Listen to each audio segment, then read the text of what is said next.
Structural analysis. What do you think are the most important things in structural analysis? So the tranquil. Statics. So statics, yeah. The ability to apply equilibrium. Okay.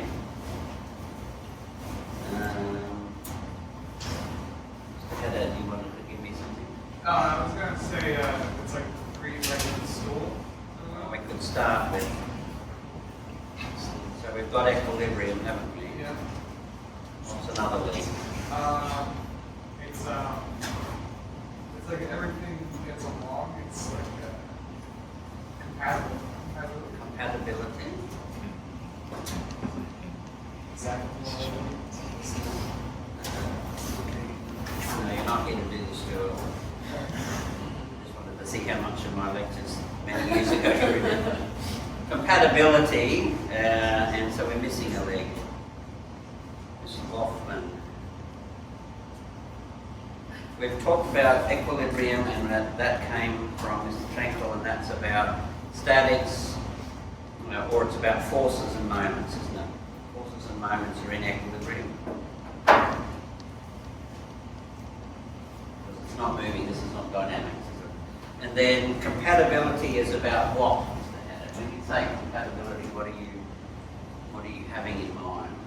I was thinking kind of units because if you use different units for different things, they're not But in terms of this fundamental three-legged stool solve all problems in solid mechanics, compatibility is a very specific description. It related only to deformation. So it was about deformations of a structure, and the deformations of a structure had to be compatible. You may not remember, but I asked maybe your neighbour, and it would be Ms. Loffman, to cause a deformation in Mr. Haddad, but not a permanent deformation. So a force was applied, there was an equal and opposite force, so that's equilibrium. There was a deformation, we haven't come to that yet, but the deformations that she caused in you were compatible with your structure. There was no permanent deformation, there was no tearing, no bruising. The structure stayed together, remained compatible. So in a structure, underloading interforms, but all those deformations have to be compatible with the structure. So we're missing the middle leg, Mr. Sullivan. The middle leg is constitutive laws. And they relate what? Constitutive laws do what? So didn't say the deformation happened because of force.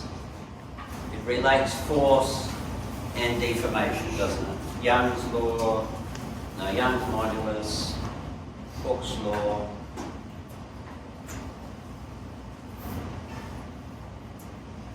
Okay, so they are the three fundamental principles that you'll solve every problem in solid mechanics with. Equilibrium of forces and moments. Constitutive laws relate all forces and moments to deformations. They'll be either axial or rotation. And those deformations in the structure have to remain consistent or the structure will fall apart and fail. Okay? So they must be compatible. You covered equilibrium in statics. You covered constitutive laws in strength of materials. And I think you're getting different reviews on that. And you actually covered compatibility in structural analysis. And so that's, looking back over your career at RPI, that's what you would have, you should take away. So that was one answer. I think Mr. Tranquil, was it you that gave me statics? Yes. So it relates to equilibrium, Rensselaer's fundamental principles. But if I was talking about a specific structure now, and you were to think about what was really important in a structure, be it a beam, a truss, a frame, or whatever the structure was, clearly all of these things are important, but when you look at a structure, what's the first thing that you're really going to try and determine? Sorry. When you look at a structure, what's the first thing that you're really going to try and determine with that structure, whatever it is? Loading? How it's loaded? All right, so it has loading, it has supports, it is a structure. What will you be trying to evaluate in that structure? It's the first thing you'll be typically trying to do. You know, how to apply maybe these fundamental principles. But what would you want to try and understand? Is it an equilibrium? Is it an equilibrium? So how could you solve the problem on equilibrium or not? You solve every problem with equilibrium. So what's one of the things that you're trying to determine about a structure before you go down the track of analysing it? What kind of structure is it? Yeah, so I told you it's a beam, a truss, Okay. or a frame. You're going to try and determine, if I can't use equilibrium alone, what sort of structure is it? It's indeterminate. Indeterminate. So isn't that one of the most important characteristics of a structure when you look at a structure? Is it determinate or indeterminate? Is that a reasonable thing to come from? So really the number one question is perhaps determinate.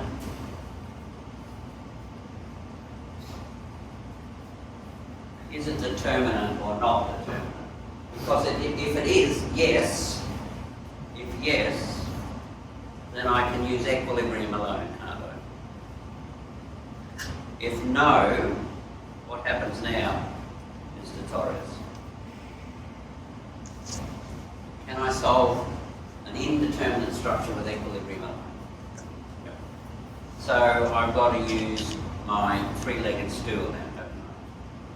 I've got to use everything I know about solid mechanics. So determinacy is really important. What's the next most important thing? Mr. Rupert, do you think about structure? Perhaps these might be equally determinant, so equally important, I should say. Determinacy is clearly going to influence how we analyse a structure, but what might be almost as important as determinacy. Forces on it. So given that we've got all of that, given that we've got loads, we've got reactions, and we've got a structured beam, truss, frame, what's going to be important? To how to analyse it will depend on determinacy. But whether to analyse it or not depends on what? Safety. Yeah, and what would sort of determine safety? Allowed loads. Any given number. Yeah, given we've got a set of loads, and let's assume that it's strong enough to support those loads, because we could use constitutive laws to work out deformations and see whether those deformations are too big or not. This is really critical as you structural engineers going out into the real world. These are the sort of questions that you should ask yourselves straight away when you see any structure. Is it this and is it that? Is it determinate? Because that's going to set us down the path of how we analyse it. But the other thing is, Stability. is it stable? There's no point in analysing a structure that's not stable. Okay? It will fall over. So stability probably is equally number one. And stability is a much harder thing to sometimes come to grips with. Okay? Stability might be another thing that is really quite difficult. We can answer stability in determinacy, and we'll do that a little bit later on. But is it fair to say to you guys that these are really the two most important questions to ask when you ever look at a structure? Is it stable, and is it determinate? And if it's not stable, I'm not going to do the analysis because it's going to fail. If it's indeterminate, then I've got to go beyond my normal methods to understand and analyse. All right, let's look at types of structures.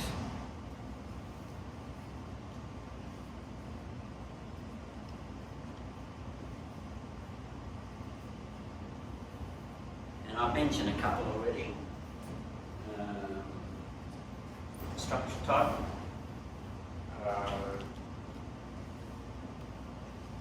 Frame.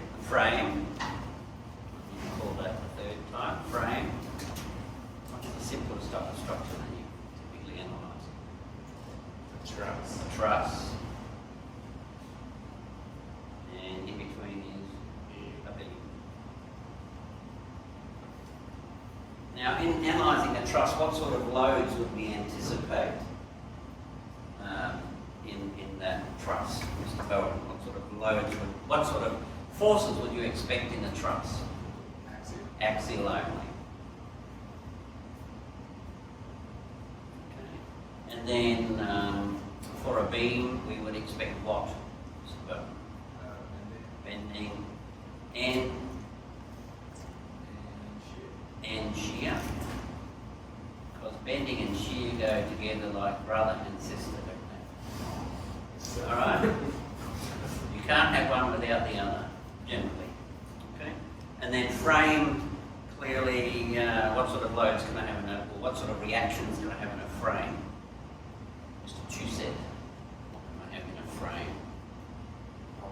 Or axial in the columns, typically, wouldn't it be?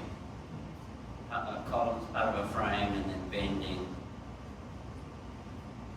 and shear in the beam part of it. So, again, you're very well placed to analyse basic structures now, but I really want you to think about determinacy and stability. And if we were to answer questions of stability of trusses, what would be one of the go-to things to try and assess the stability of a truss? Mr. Bowen, I'm struggling to remember your colleague's name.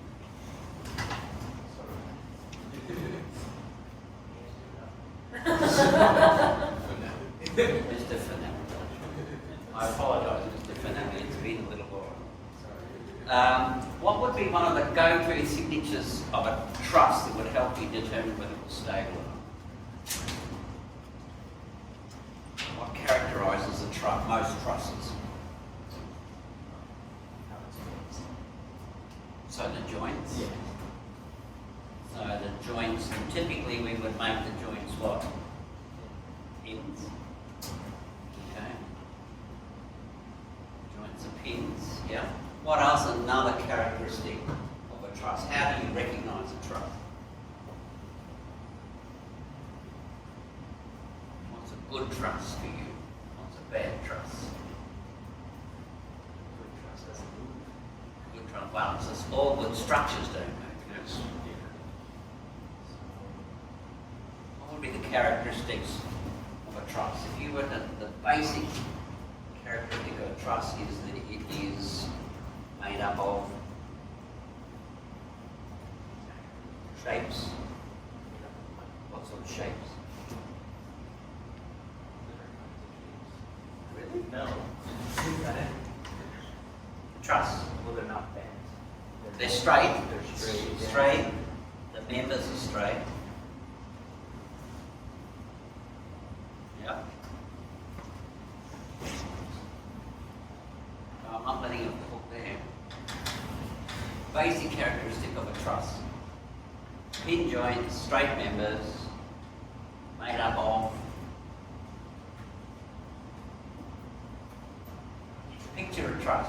Yeah. A picture of a truss in your mind. Yes. What are the shapes that it makes? I'm picturing my church. Yeah, so it's making A triangle. triangles. It's triangulated. For instance, if I gave you a truss,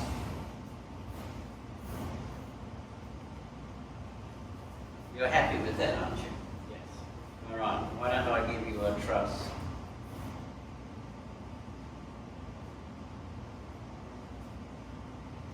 Are you happy with that? Sorry, can you see it? Yeah, no, I can see it. Because There's no Because this is a square, and these Yeah, are it's a square. pins. These are all pins. Okay, then this is triangulated, Yes. so it's not going anywhere. But this has now got 4 pins in it, so what will happen to that? This is a roller, so it can move. This is a pin, it can't move. What will happen with these 4 pins? We've got 4 pins, cannot support a moment. The 4 pins cannot support a moment. No. what will happen to that truss? What will happen to that box? How will it break? So, is it stable? Does this structure stand up? Well, yes. So, this is a pin, this is a pin, this is a pin, this is a pin. It cannot take a moment. So I've got 4 pins. 3 pins is stable, 4 pins is unstable. Okay? So this is now unstable, and we can clearly see that because that's a square, isn't it? And everything else we expect is triangles. How would I fix that? How would I fix that to make it stable? What do I need to do to that structure to make it stable? This is actually our mechanism, isn't it? You add 2 more trusses. I could add a member, couldn't I? I could add a member. Now I've all triangles, now you're happy. It behaves like a truss. So I could add a member to make it stable. So clearly, if it's not triangulated, then that's a fairly big hint that it's probably not stable. How else could I make it stable? What other ways could I make that truss stable? And why might I be interested in having a square hole in the middle of my truss? Mr. Torres, why might I want to have a square hole in the middle of my truss? Aesthetics? So let's pretend that this is a roof truss on a building. So this is the roof, it's a mansarded roof. This is the roof. If you went into the Troy building, you'd probably see a roof truss, something like, well, maybe not with a square roof, but a roof truss, okay, that I need to have a square hole in it. Why might I need to have a square hole? Cross-face to walk through? So I want to make this a passageway, and these could be in the walls along the trusses, but I need to be able to access that. So I might need to have a square hole, not a diagonal hole. All right. How could I make this stable? I can't now put this member across there. How could I make this stable? Remove some pins?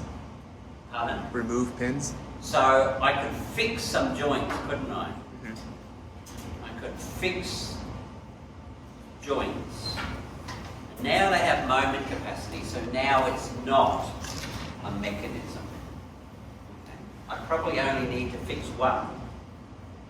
Okay, I probably only need to fix one. Just as I only needed to add one member to make it stable, I could fix one joint. Let's say we fix one joint. Now we have 3 pins here, but they can't go anywhere. This is effectively a straight line across here, isn't it? I've fixed that member, so I've created now truss. So I can fix joints. Let's think about what determinacy means, determinacy of trusses.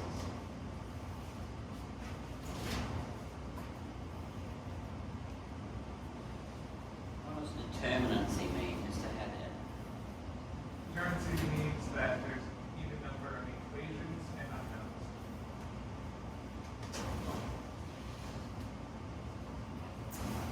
What is unknown in a truss? And trust the unknowns are the internal reactions. The external reactions And the plus the internal member forces, okay? And in a truss, or in this case there would be reactions which we clearly understand. What are the internal forces in a truss? What are the internal forces in a truss? internal forces? Outside the members, we're usually on self-weight. So That's a load. What are the internal forces in a truss? they're only axial. They're only member forces, aren't they? Yes. So the member forces, they're only and they're axial. And where do our equations come from? Mr. Gratto, where do the equations come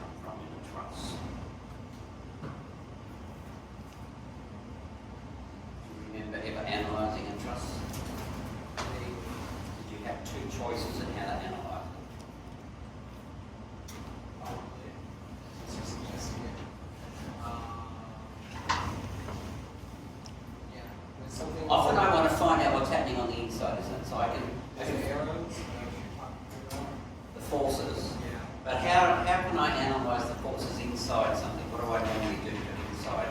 Find out what's happening on the inside of a structure. What do I have to do? No, you got it. Cut it.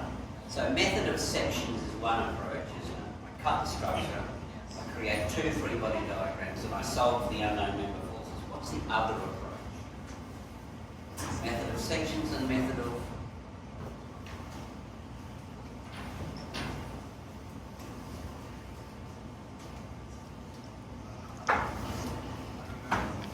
joints. Does that ring a bell? Method of joints? A little? Does it ring a bell with anybody else in the room? Yeah. So when I'm applying method of joints, I'm going to isolate every single joint, and I look at drawing the arrows, like you said, the forces, you remember? Yeah. So I'm drawing the arrows. What equations do I apply to a joint? The forces are supposed to be equal to 0. Yes, which forces have got to be equal? Or what's got to happen at a joint? If it's not moving anywhere, then That's 0. what? Some of the... Some of the forces. In which- No, So I have only two equations at a joint, don't I? you also have moments. But can I apply moment equation for a joint? No. No. So I can have two equations for every joint, can't I? Yes. All right. For every joint I can have two equations. So 2 times the number of joints must equal the reactions plus the member forces. Okay? So that determines whether a truss is determinant or not. If the number of equations is greater, if 2j is greater than r plus m, what do we have, Mr. Lengberg? There are more equations than unknowns. Probably unstable, okay?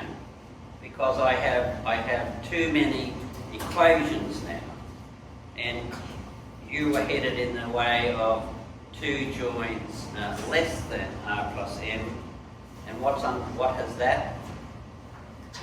What is that circumstance when the number of unknowns exceed the number of joints? Can you see that? No. What is this? This is indeterminate, isn't it?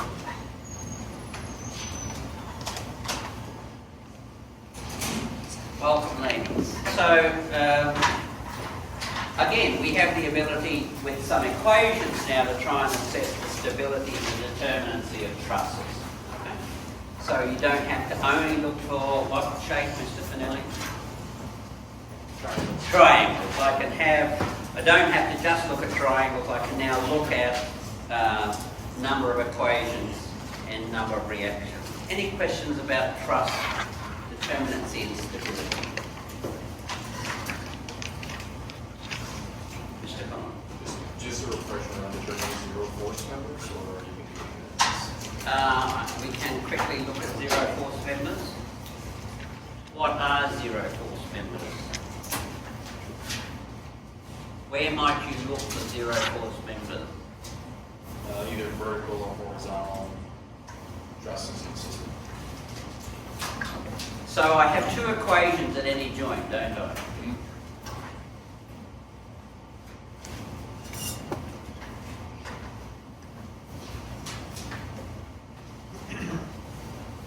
Some of the forces x equals 0 and some of the forces y equals 0. So I'm looking particularly for what relationship. Normally we only have 3 forces at a joint. Often there are only 3 forces at a joint. There may be more, but if there are 3 forces, when would one of them always be 0? When there's no force opposing. Yep. So I have 3 forces.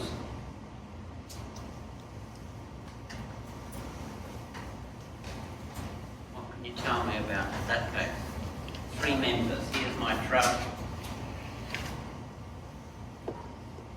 The vertical beam would be zero force Because because there's no opposing reaction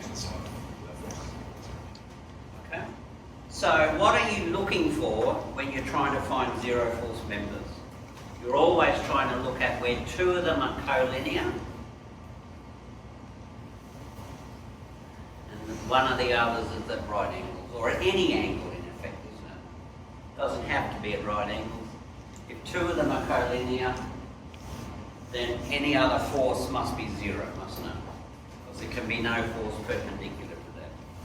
So wherever you have three forces and two of them are collinear in the same line, then the other one must be zero. So that's the only exception to that is if there was an external load at that point. Do you agree, Mr. Conlon? And so now this is not zero, it's actually equal to P. So zero force members, you're looking for collinear. So if forces are collinear, then the one out of the plane is clearly zero. That's the best advice I can give on that. Any other questions about zero force or trusses? All right, we did trusses. We probably should look at well, let's just very quickly see how you understand force flow in a truss.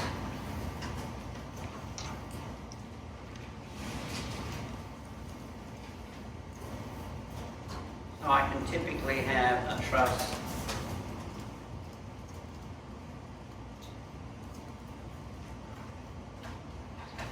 and let's, for the sake of argument, load it on the bottom chord, so the road is on the bottom chord. Which are the zero force members in that truss, Mr. Conlon? We don't have any collinear, do we? No, so there are none. So I need to go to every joint, and I have to do at every joint some of the forces vertical, some of the forces horizontal, don't I? Oh, so it's the joints that are, yeah, at the corners, or right joints. Because if I look at that joint, some of the forces horizontal, that must be zero. Some of the forces vertical, that must be zero. So they're easy, okay? Not necessarily collinear. All right, what's the force flow now in this structure? Mr. Haddad. So it looks like just over the force of the left, like how that gets to the ground, or Well, I'm interested in, let me try and tell me which items are in compression and which items are in tension. so the one on the left, the diagonal member, that's going to be in compression, Mm-hmm. and then the 1, 2 is right in the vertical member, that's going to be in tension. The one that one's right, that's a diagonal now again, is also going to be in tension. In tension. So maybe it's not obvious, Yeah. but it is. So this is tension. So I'm going to suggest to you that that's all in compression. Oh, right. Why? Because it formed an arch. Arch. Arch And I'm going to suggest to you that that also forms an arch. So that's also compression. And the bottom is holding it together, isn't it? Because it would like to spread apart. So this is a tension. Now the verticals are sometimes a little hard, but clearly that's opposing that, so that's in tension. And you could be right about those. But what I really wanted you to see is the arch. And of course, what happens if I flip the truss?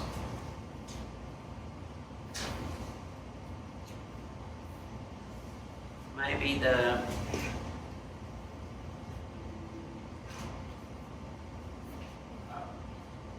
You just put the sign on it, all forces. so again we have the zero force members because there aren't any loads. We have the deck going across the top of the truss now. Okay, so we have loads on the top. So what's in tension and what's in compression? So now, that first arch that you drew is now not an arch, it's that's a cable head. That's like a catenary, isn't it? And this is like a catenary. So these are now catenaries. So they're in tension.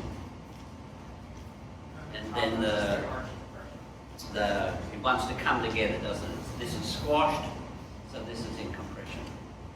So again, under standard loading, you should have some sense of what the forces are and how the forces flow in a truss. So any questions about that? Nothing new, I hope, to most of you. All right, let's look at beams. And anybody got any other questions about trusses? If you were to find a deflection in a truss, how would you go about doing that? How would you go about doing a truss deflection calculation? So we can use equilibrium to solve for the forces.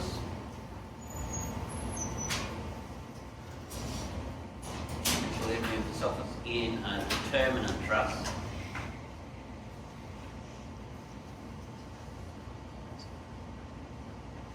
How would you go about calculating deformations?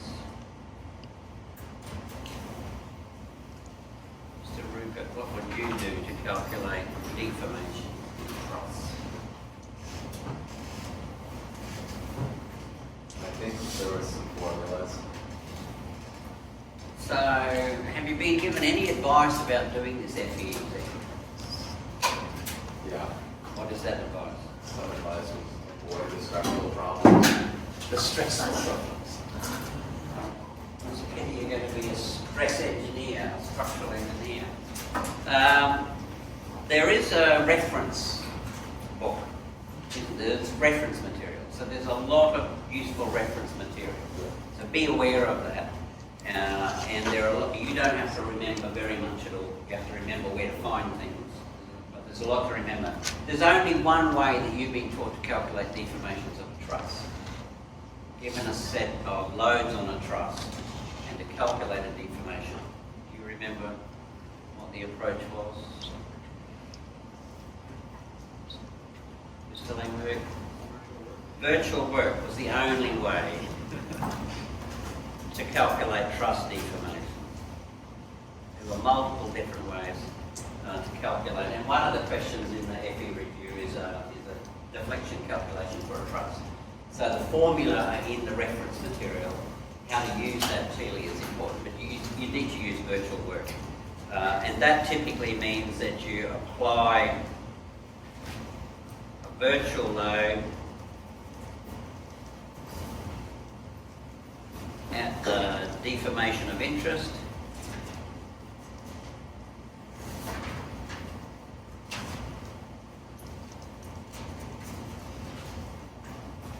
and you'll calculate virtual forces, and the deformation interest is the actual deformation, so that's delta P in this particular case. The numbers up for you, Mr. Torres, so you can reassemble this in some way. You of course have the real forces under the loading. And that would be the FP forces. And the principle of virtual work tells me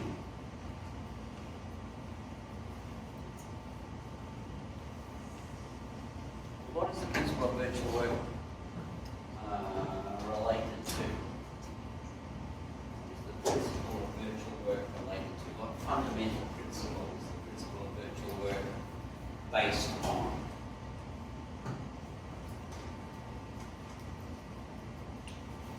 Mr. Beck, what's the fundamental principle that virtual work is related to? What fundamental physical principle is the principle of virtual work?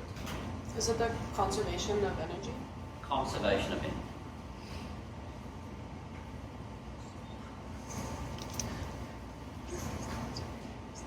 Okay. It tells us that if I apply a virtual load, and that's typically a unit load, then the external virtual work would be the distance travelled, delta P, distance, times the force applied, which in this case is 1,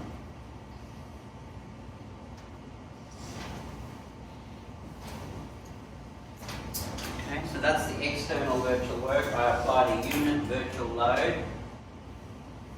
and that to a structure that had a real deformation delta P. That's my external virtual work. The internal virtual work, where did that external virtual work go? Where did the external virtual work go?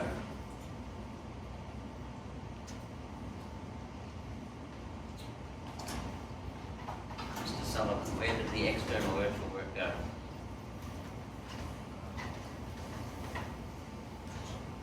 If energy is conserved, and we applied some external virtual work to the structure. If it's to conserve, it actually goes into the structure. How does it go into the structure?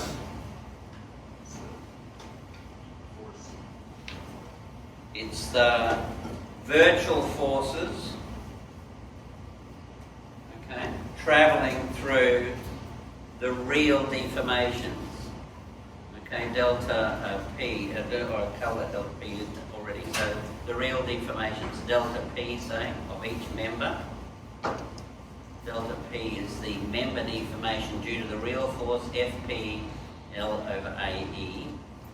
And of course I've got to sum up over the whole structure, haven't I? I've got to sum up over the whole structure.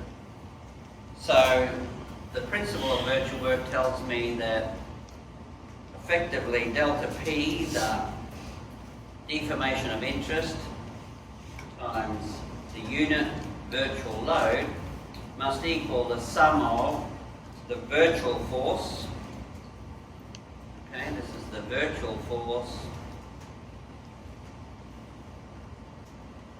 times the real deformations.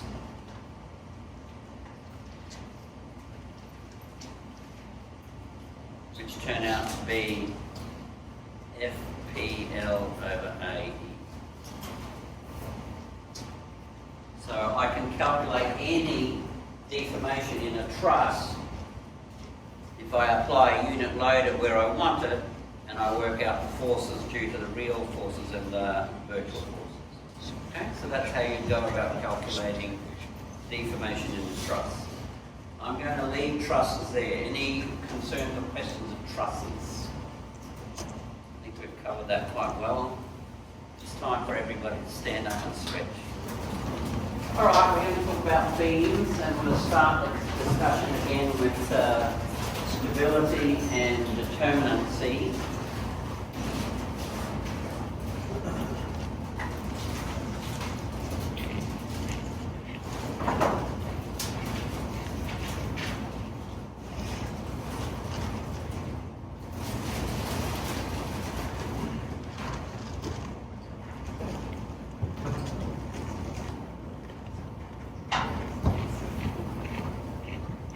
So we sort of started with stability with trusses because Mr. Finelli told us that we should be looking for triangles. How could we start the discussion for stability of beams? How would you suggest we start the discussion for the stability of beams? Bending. So they will bend. I'll draw a beam. How do we know whether the beam is stable or not? What would be the rules? So clearly it's got to have supports, isn't it? So I could start with the simplest support. Is that stable? So what do I need? I need another support. Is that stable? Because can't resist a horizontal load, so is that stable? Yes. So perhaps we can write rules on stability of beams in terms of reaction. So what's the minimum number of reactions then? 3. The reactions have got to be greater than or equal to 3. I cannot have a stable beam. I mean, I could have that, couldn't I? But that is also how many reactions? 3. 1, 2, 3. 1, 2, 3. So I've got to have a minimum of 3. Now, is there any particular requirement for those 3 reactions? Can you think of a structure where I have 3 reactions, but it's still unstable? It's like the reactions get after a certain point. Excellent. So they can. So one approach to that is that, isn't it? So there, my reaction is 1 that way, 1 that way, and 1 that way, isn't it? So they are all passing through a single point, aren't they? Not stable. So that's coincident. If all the reactions, if I have only 3 reactions, but they all go through a single point, then I can't what? This structure cannot resist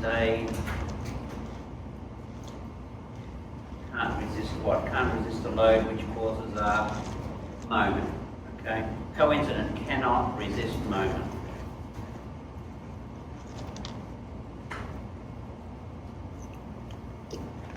So that's one exception to the 3. Any other exceptions to the 3, Mr. Langberg?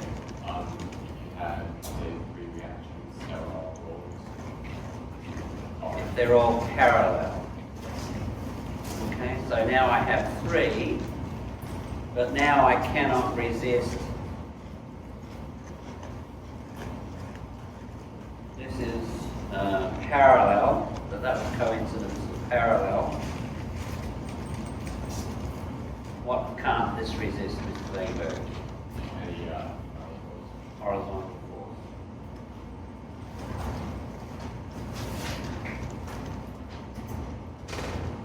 Okay, so that's not stable.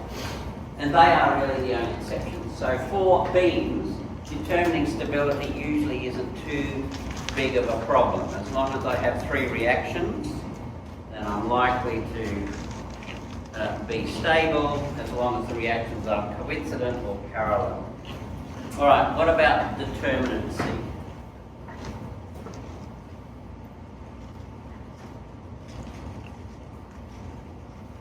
It's not when I can't remember your policy, you're right.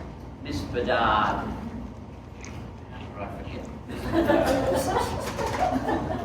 Miss Bedard.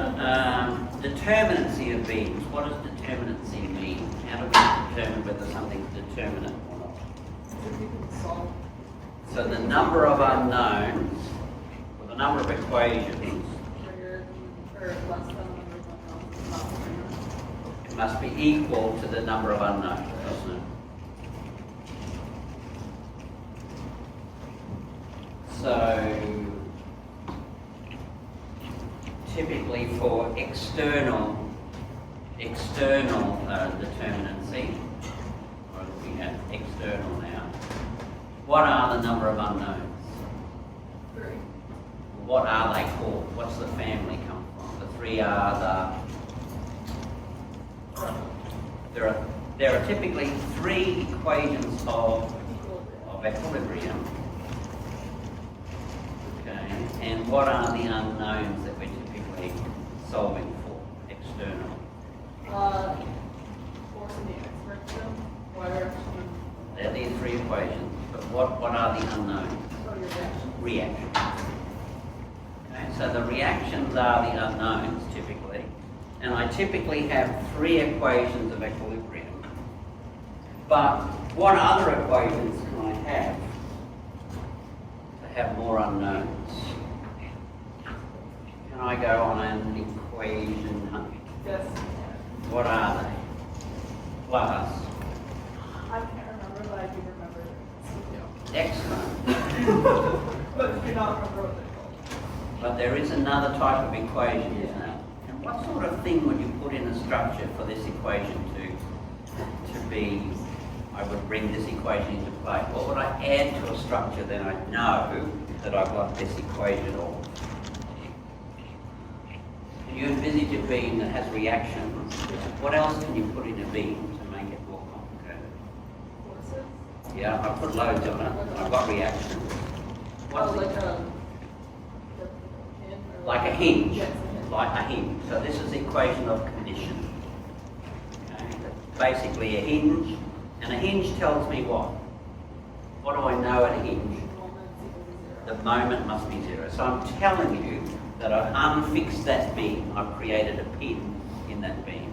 So a structure is determinant if the number of equations is equal to the number of unknowns. Typically, 3 equations of equilibrium, however many hinges you might have or equations of condition, got to be equal to the reactions. If the number of equations is greater than the reactions, then the structure is what? I have more equations than reactions. Well, it's determinant if they're equal. Oh, is it redundant? So I have too many equations for the number of unknowns. So like I have, so sort of like this problem, isn't it? Yeah. I have too many equations for the number of unknowns. So it implies typically unstable. Okay, so I have an equation in the horizontal force that I can't apply in this problem. So there is no horizontal force. Right. So I have more equations than I have unknowns. So that's typically unstable. If the number of equations is less than the number of reactions, then we can say Let's see. it's probably stable and this was determinant, so this is indeterminate.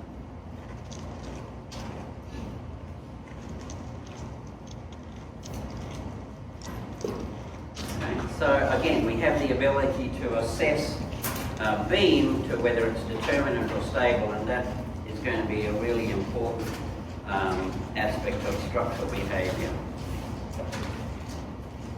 All right, so let's think about a beam.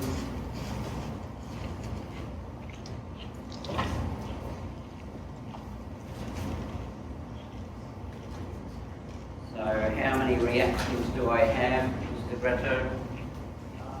4. 1, 2, 3, 4. 4 reactions. I have 3 equations of equilibrium.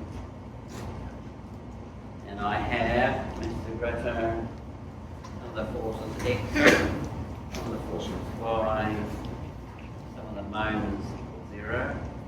And I also have what in this particular case, Mr. Gretto?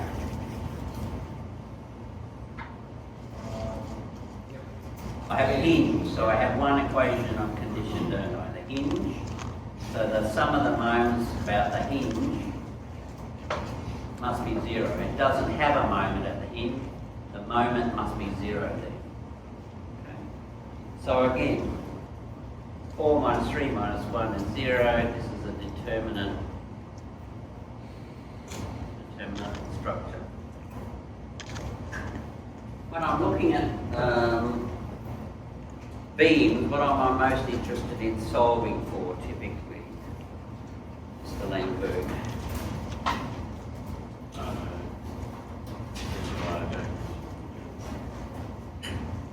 Sorry, I was concentrating on drawing my pretty beam.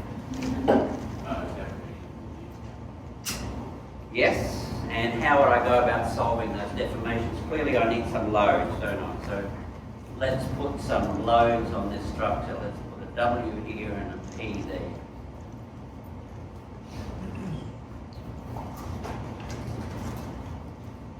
And we have some reactions.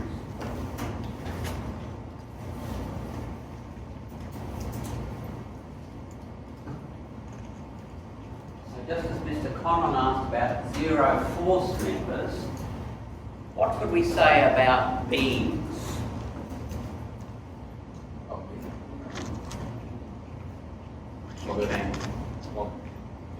sense of when you're solving for the shear, don't be sort of 0.60 moment. Yep. But zero force members was a quick way of assessing some of the important unknowns in structure work there. Okay, so zero force members, if the forces are collinear and I have a third, zero, right angles, no load, no external load, zero. What am I interested in solving for here? Reactions. Reactions. So can you tell me something clever about these reactions straight away, like zero force members? The reaction and the exertion is equal to 0. So this is clearly zero straight away, okay, because there are no forces in the x direction, are there? So clearly you can go quickly to some easy answers. Can you find another one that's easy?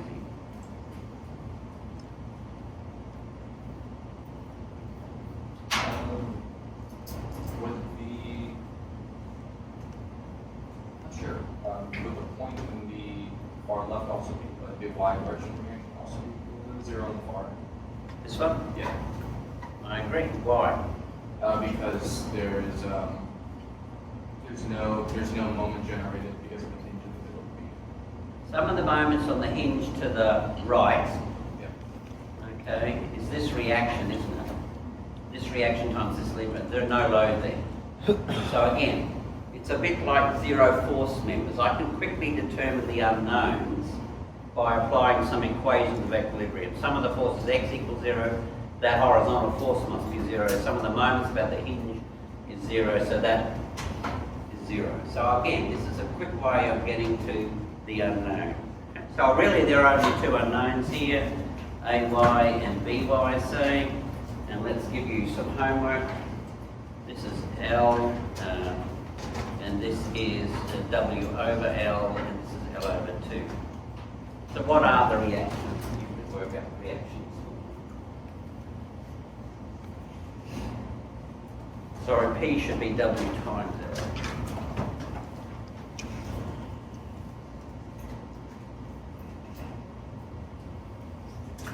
Solomon, do you have an answer?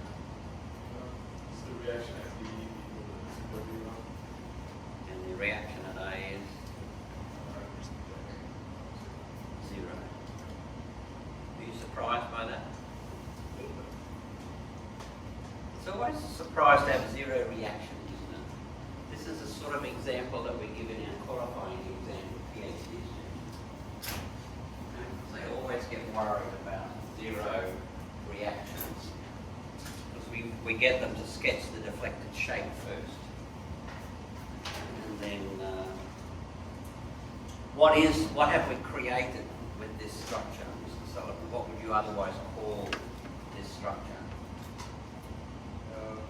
It's kind of like a seesaw. It's a balance beam, isn't it? It's a seesaw. So in fact, we've only got one reaction here. We've balanced the loads on either side of it, but one is distributed and one is a point load. All right. So, but we would be interested in now what, with this structure, we've calculated the reactions. So we've got the reactions. What would be the next thing we want to do with this structure, Mr. Trinkle? Draw the shear force diagram. So we would want to draw the shear force and bending moment diagram.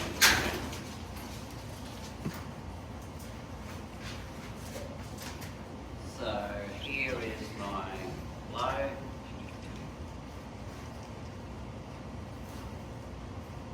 Here are my reactions.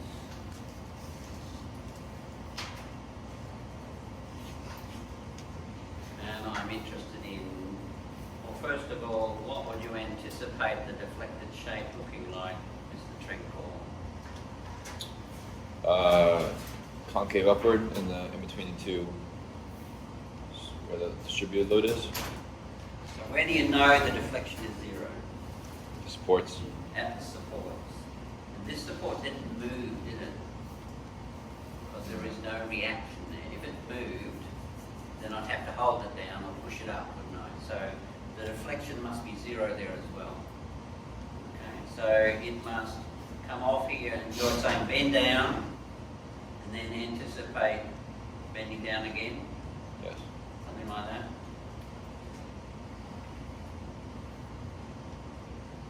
So you're anticipating tension on the bottom here, and then somewhere going through something and tension on the top over here. Yes. Okay. So you would anticipate a bending moment diagram. I'm plotting moment, sorry, downwards. I don't know whether you're still doing that after going through Professor overall. What would you expect the bending moment diagram to look like? Where do you know it's zero, Mr. Trinkle? The points of inflection. So we would anticipate that it's zero there. Where else should the bending moment be zero? The ends. The bending moment should be zero there, and then the point of inflection. And we drew it properly. We would draw it on the tension side of the structure, wouldn't we? So, and it's made up of what? What's the bending moment look like on the right hand side over this side? Straight line. Straight line, so we would anticipate something like that. And then under the distributed load, we'd anticipate Curve. a parabola catching the rain. So we would have anticipated something like that, wouldn't we? Okay. All right, so what would the shear force diagram look like?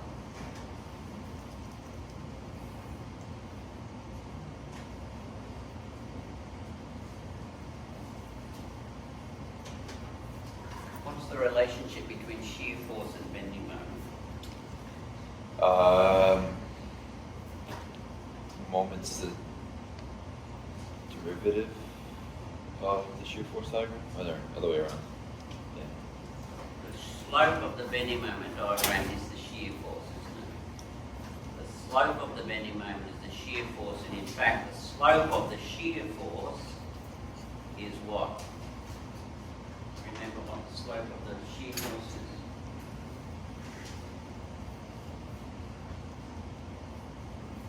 Minus a distributed load. So if we have a distributed load, then the negative of that is the slope of the shear force diagram.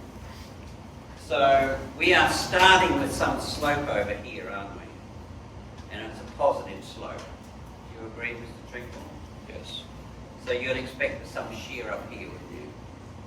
And then it's a constant slope because it's a constant W, so it would go down, and then it would go up, and then it would have a constant shear here, wouldn't it? Because the slope of that is constant, and it's again positive. Okay. And this would correspond to what? What would the shear at the end of the beam correspond to? Shear at the hinge. Wouldn't it correspond to the load at the end of the beam? Because if I take a cut, then the shear is only that load now, and it's the same all the way along that part of the beam. So that is WL. And what is this jump in the shear here, Mr. Trinkle?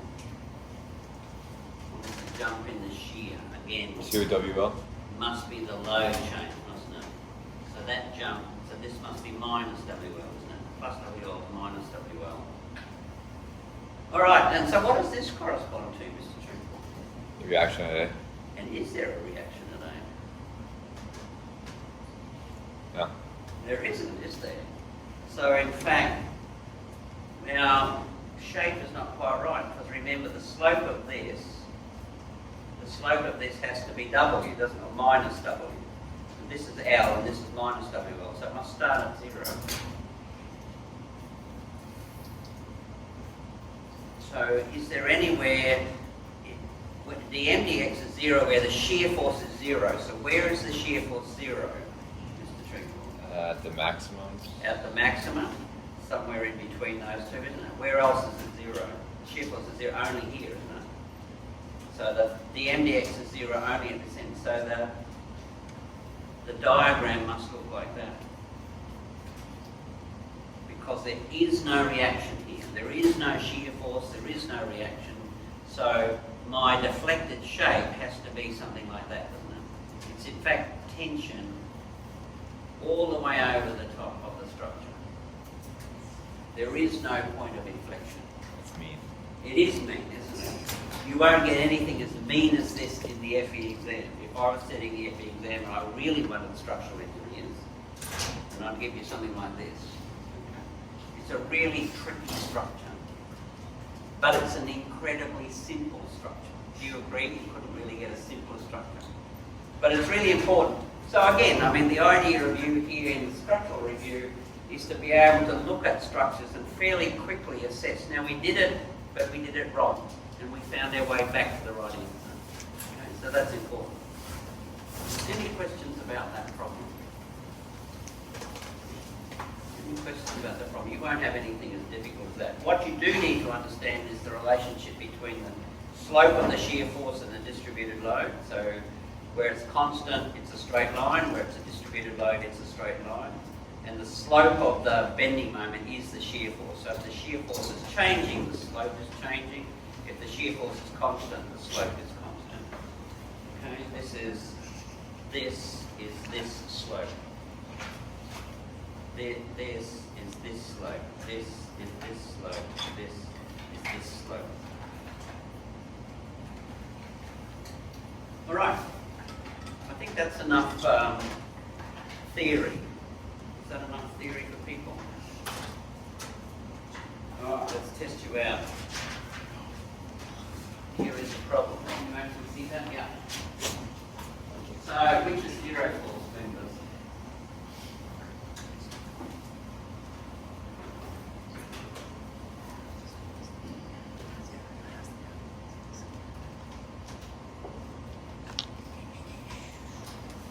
And say CF because it's in.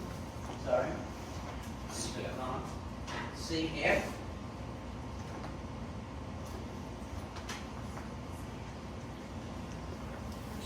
Well, let's start as the easiest place to determine zero. Where's the easiest place? What was the rule? Collinear. And only three forces. So where's the only place that has collinear and three forces? B, collinear, and three forces, isn't it? So this one must be zero. Right, now that we've got this one zero, what happens here? That's also zero. Because I have collinear and three forces, so that one must be zero, isn't it? Alright, let's go here. Collinear, collinear, and a third force, not a right angle, but it has to have a zero component in that direction, so that must be zero. So 0, 0, 0, what happens to this one? Also must be zero. So in fact, this whole thing could just be one big triangle, couldn't it? You don't need any of this bracing. The bracing is there for Just for support or buckling. buckling, okay, to reduce the effective lengths. So the actual forces in these three members are zero. They're only there to stop the bigger ones that end up in compression from buckling. Okay, that's one question.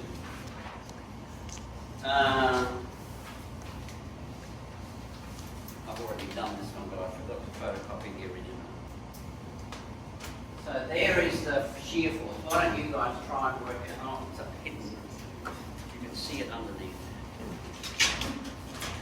Why don't you try and work out the bending moment diagram? Why don't you try and work out the bending moment diagram? That's the shear force diagram.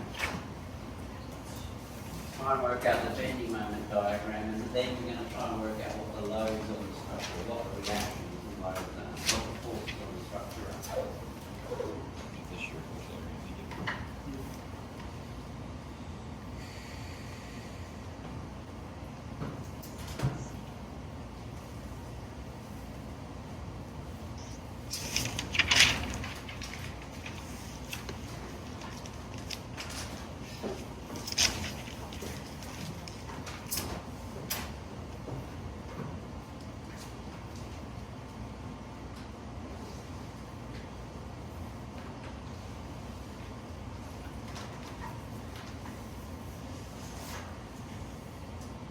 So remember, the slope of the bending moment, the slope of the shear force is the negative of the distributed load.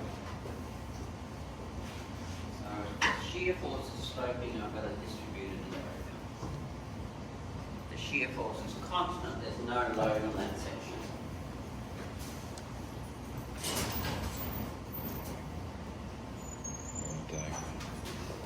So it may be easier to go straight to the loading and reaction diagram, or interpretation of the loading and reaction diagram. Some of you may have had to do this in my intro class when I was particularly nasty.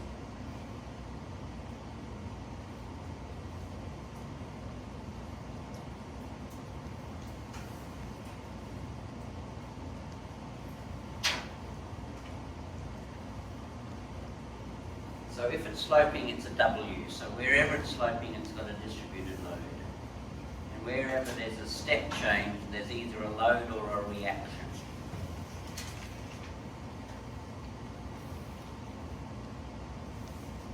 So see if you can come up with what the loads and or reactions are on the beam first.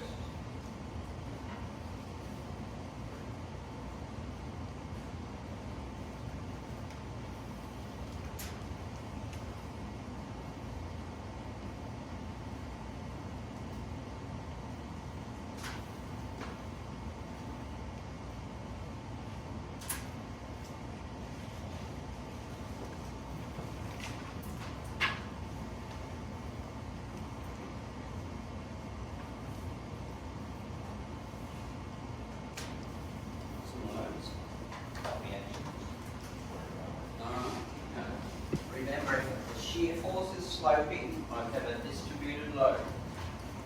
W is the slope, negative of the slope of the shear force is W.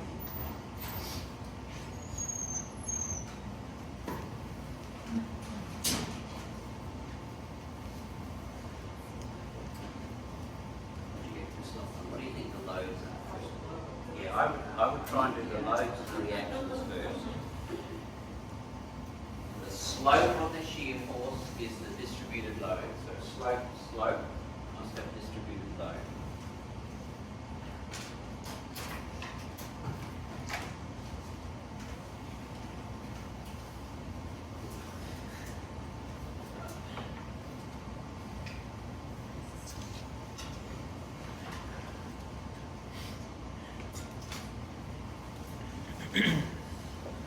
Anybody want to own up to the distributed load? Mr. Torres, what is the distributed load and how far does it extend? 30 units. I'm thinking it goes from the beginning all the way to 12 meters, yeah. Yep. And then that would So the be distributed load is wherever the shear force is sloping, so it's from here to here, I agree, and what's its magnitude? 1 One. kilonewton per 1 kilonewton per metre, because this slope is 2 over 2, isn't it? This slope is 10 over 10. So the distributed load is 1 kilonewton per metre. Alright? And then at the end of the beam we have something left over, 12 and 4 at this end. So we could have a point load and a point load of 12 and 4. And then it would anticipate there being opposite reactions, and the reactions are the differences between those 2 points. 14 and 6 is 20, and 4 and minus 4 and 4 is 8. So I would have anticipated that the distributed load, or the loads on the structure, would look something like that. Everybody have something similar? Alright, now what's the bending moment diagram look like then? Do we have some ideas of what the bending moment diagram should look like? It's a beam with cantilevers on both ends. So which way will it deform? Mr. Langberg, what would you anticipate the deformation being? Sort of like Bending down and then dip in the middle with the distributed load. So we should anticipate that the bending moment would be some sort of a curve here, because there's still a distributed load, but most of the bending moment's coming from the point load, and the bending moment would be 12 times 2 plus the distributed load 1 times 2 times 1, so 26 kilonewton meters. Similar on the other end, 4 times 4 is 16, and then a parabola in between. So it turns out that this, if you do the numbers, will never halt. That is to say, it always curves from each end of the beam. All right, so any thoughts or questions about that problem? again, the idea is the slope of the bending moment is the shear, the slope of the shear is minus the distributed load. In this particular problem, you were asked to calculate the moment somewhere, the maximum moment in the beam, okay, which turns out to be over the support.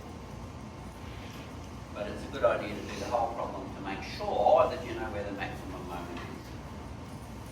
Any other questions about that? All right, we're coming to an end, ladies and gentlemen. There was one question here about a deformation, and it was a truss deformation. They had given you the analysis of the forces for the load on the end of this little truss, and then they ask you to calculate the end deflection of C. Okay. So how would you go about doing that? You have a set of analysis for the load on the beam, the 40 kips.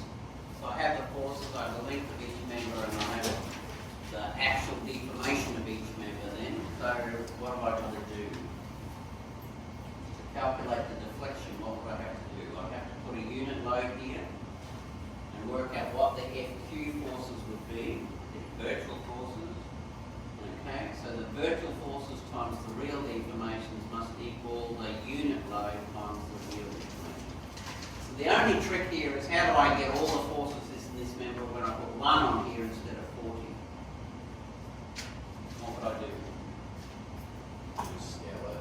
So all of these are going to be divided by 40 and they become FQ. So FQ is 1/40th of each of those.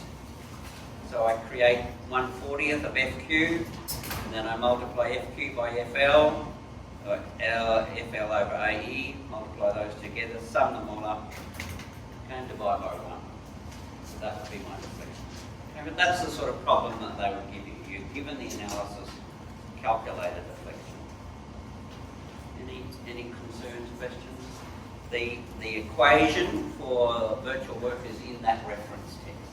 Okay? So you have to know, you don't have to remember the equation, you have to know that there is the virtual work equation in the reference. All right. Leave that one. Leave that one. All right, here's another one to try.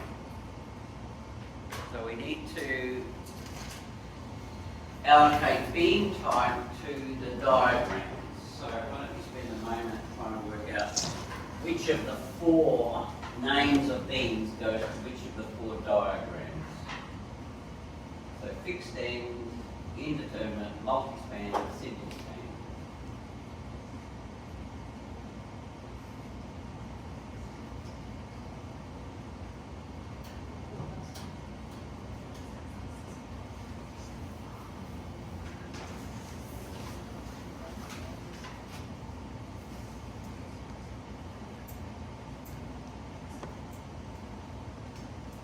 Anybody got a sense of what's the easiest one?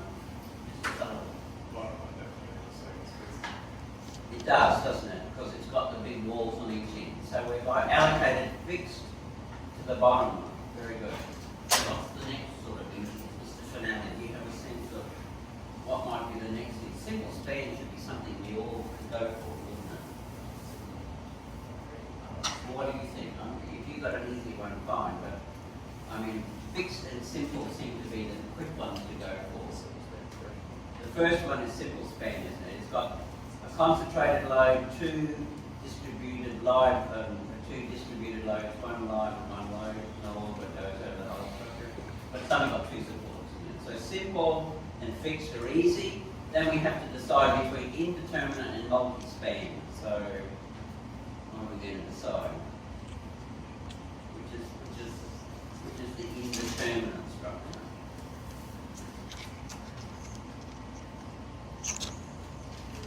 Alright. Is it the third one?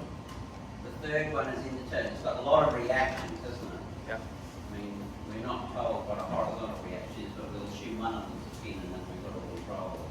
But clearly, that could be either multi-span or indeterminate, but it's clearly indeterminate, isn't it? Is the second one indeterminate?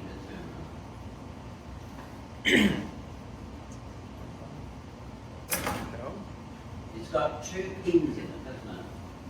So, and it's, if we knew that it didn't have the reaction at D, then 2 pins would make it indeterminate, but now I've got 2 reactions, or at least 2 reactions on either side. So I would suggest to you that, given the fact that one of those is a pin and the others are rollers, A, B, C, D, then that would be a determinate multi-span structure, and the one below it is the indeterminate structure. So there's only like up arrows at the supports. So Yep. like for example, the first one, Yep. what's resisting the horizontal limit? Exactly. So one assumes that they're going to say that one of the ends is a pin, so there is the ability. But it's a valid question, okay? But in terms of this analysis, I think that's clearly simple and that's clearly fixed. And then we have to decide how. And there's both of them multi-span, but one is determinate, one is indeterminate. So clearly this is indeterminate because there are no equations of condition. There are far too many reactions, even if we don't have horizontal. Didn't ask about stability, did it? If it asked about stable, then you'd have to say 3 of them are unstable. Okay. Okay. All right, let's do one more because it relates to. I'm supposed to finish at 5:30. Yeah, if you want to go longer, you can. What if I'm hungry? Up to you. Snacks right there. Snacks again. Second snack break. So here's an interesting problem. I've got a 20 kip load, and it can go anywhere on the beam, and I've got to find the maximum force in CD. So what sort of a problem is that?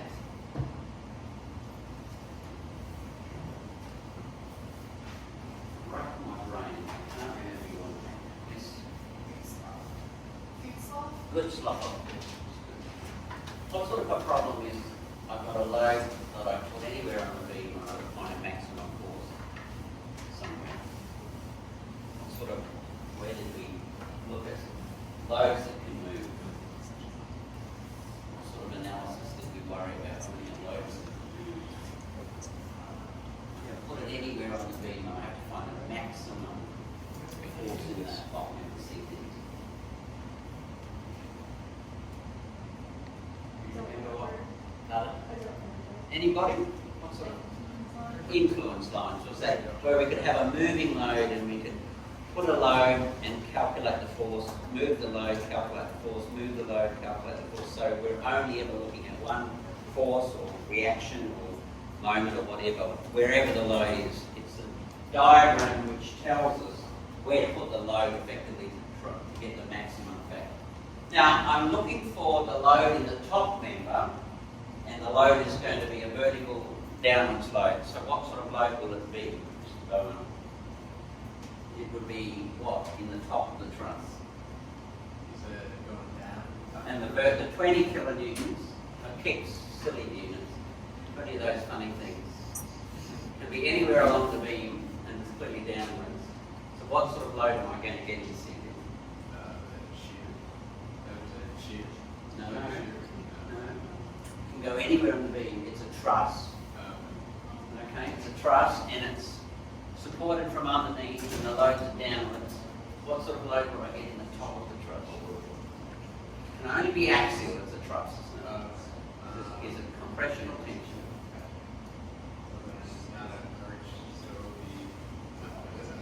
It is an arch, isn't it? So it'll be compression, won't it? So where would you anticipate having to put the load to get the biggest compression in the arch? Or in the load can't travel over the top of the arch, the load only travels along the deck of the road. So where would you anticipate having to put it? If I put it here, is it any force in CD? If I put it here, is there any force in CD? No, it all goes into the reaction. So if I want the biggest force here, where should I put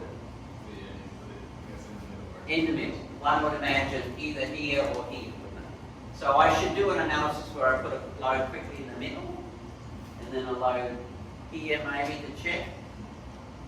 Okay, but the maximum compression load will be when the load is somewhere near the middle. So the first thing to do would be to check near the middle, wouldn't it? So put the 20 in the middle and tell me what the force in CD is. Everybody? Put the 20 in the middle what will the reactions be, Mr. Bowman, quickly, without any thought? Middle of the beam, 20 kips. Middle of the truss. The reactions will be Going up, I guess it'd be 10. 10. It's a symmetric problem, isn't it? Who's your best friend? Symmetry? No.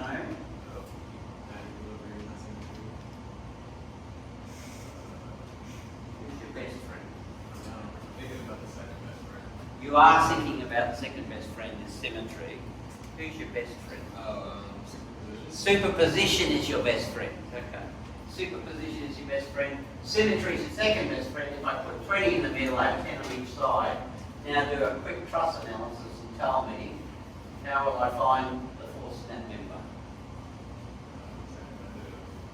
Sections. And I want only that force. I don't want this one and this one. So where should I take moments about? Here from the left, well, if you run the left, the bottom, if you run the right, like I said. So if I took it about here, I took a cut here, Yep. and I'm trying to find that force, if I take, and the load is here too, isn't it? So this force, and the load all go through this point. If I took moments about that point, the only unknown is that force and that reaction. So what is the force? This is 45 feet times 10, isn't it? That's 450. And this is 12, by whatever that force is. So 450 divided by 12 is, Mr. Sullivan's moving forward. 37.5. Straight away we got the answer. All right. Now, if I moved it to here, will the load be bigger or smaller? Where will be the worst place for the compression tension? This is like a couple, isn't it? I've got compression tension here, balancing the moment caused by the force. So if I moved it closer to a support, should I get a bigger or smaller force? What would you anticipate? Because if I move back to this end, it goes to 0. If I move to this end, it goes to 0. We would anticipate that in the middle would be the maximum. So it should go less if I move this way. You can check that to make sure that it isn't 50. But very quickly, moments about this point for section, 10 times 45 must equal 12 times whatever that force is. Okay? Is that fair enough?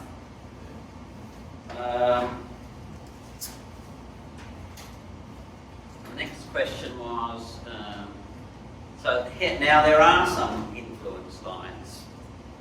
Okay, now there are some influence lines, and we're looking for the correct for this force U2, U3, for the member U2, U3. So that's this member here. Okay. Which of these influence lines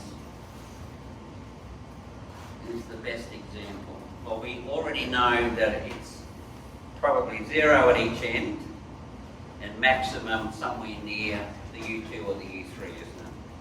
So could it be A? Mr. Finelli, could it be A? We're looking for the force in this member. We've got a unit load travelling across here.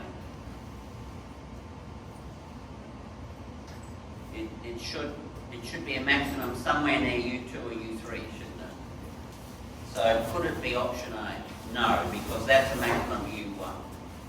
Okay. These switching of signs look really interesting, because what does switching of sign mean?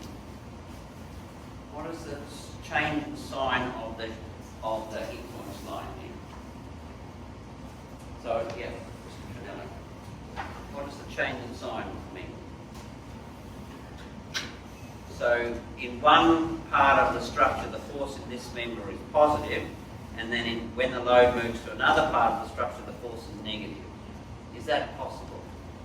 Because this is what sort of, we would anticipate that as the load moves across here, this remains always an arch, irrespective of where the load is. This should always remain an arch, shouldn't it? So we should always expect the same sign for the influence coefficient. It should always be in compression. So immediately these two aren't right. So we're left with this one. And it's maximum near U2, U3, isn't it? It could have been U3, it could have been U2. So you can check it, you could do the unit influence line, you could put the load at L2, calculate U2, U3, put the load at L3, calculate the U2, U3 load. Remember, force, find these two values, and then join to 0. Influence lines, and again, of course, you can jump that question if you don't want to do influence lines. Let's do one more, and then I might head home. So we're looking, the beam is what sort of beam? It is a cantilever. It's a very simple cantilever, all right? I think the next one is more like steel design, which is beyond my capability. I don't know whether you guys want to track that one, but I'm not going to own up to knowing what to do there. And then one last one here. This is a beam, simply supported beam. It's a rectangular cross section. It has a point load in the middle. Mark the location on the cross section that experiences the maximum normal stress. Where would the maximum normal stress be? Miss Bedard. Where do you think the maximum is? Simply supported beam, point load in the middle, the bending moment will be straight line. So the maximum moment's in the middle. Okay? So somewhere in the middle of the structure is going to be the maximum stress. The shape is rectangular, so how would the stress vary? The normal stress is the axial pulling out stress, isn't it? Or in fact the bending stress. So where will the bending stress be biggest? At the middle or at the ends? So it's bending. So that's called, what do we normally call that point through the middle of the cross section? Where above that it contracts and below that it gets longer. So above it's in compression and below it's in tension. This is the neutral axis. Doesn't extend at all. So the normal stress would be 0.